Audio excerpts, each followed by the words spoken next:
James had a brilliant idea when they closed the Montreal Bistro on Sherbourne Street, which had a piano that had, the grand piano that had been played by everybody, you know, Oscar Peterson and all the great jazz pianists of our time and of older times. Anyways, the piano was brought to a studio in the West End, and James, always able to make positive things out of negative things, like another jazz venue closing, had the idea that, well, that piano should be played by 10, we'll pick 10 of the, you know, pianists of note in town to come and record whatever they want to play on that piano, and we'll call it One Lucky Piano.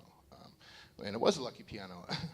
I was lucky to be one of those pianists, and I had something completely different planned out to play when I was waiting outside the studio door to go in, and I had at the time, my girlfriend, now my wife, so you know the story ends well, but at the time, my girlfriend and I were having a bit of a disagreement on the phone, and it just threw me off completely, and I got into the studio, and I didn't even remember what I had. You know, sometimes you just have to start with, wipe everything clean. I started just with one note on the piano and improvised what this piece I'm about to play for you now. So the name efflorescence, which I came across one day, didn't know what it meant, and I thought it was a good title for the piece because there's two definitions apparently of efflorescence. One is the amount of time it takes a flower to reach full bloom, and the second one is a red rash or irritation on the skin. And if that doesn't sum up love as we know it, I don't know what would. So thank you, James, for once again allowing something positive to come out of something negative. So this is efflorescence.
Robert Scott, his own beautiful composition.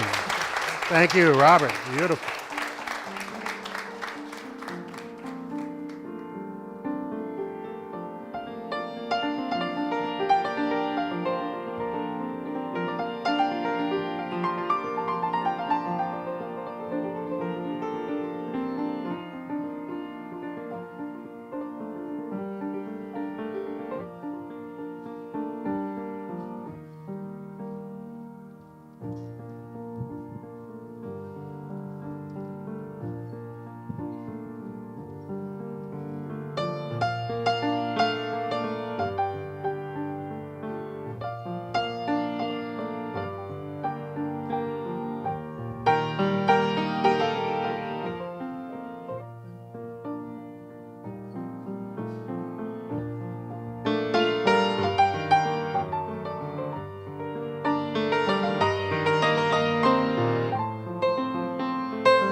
Robert Scott on piano, Alex Pangman, Whitney Ross Barris, and Jocelyn Bart. And of course, the inimitable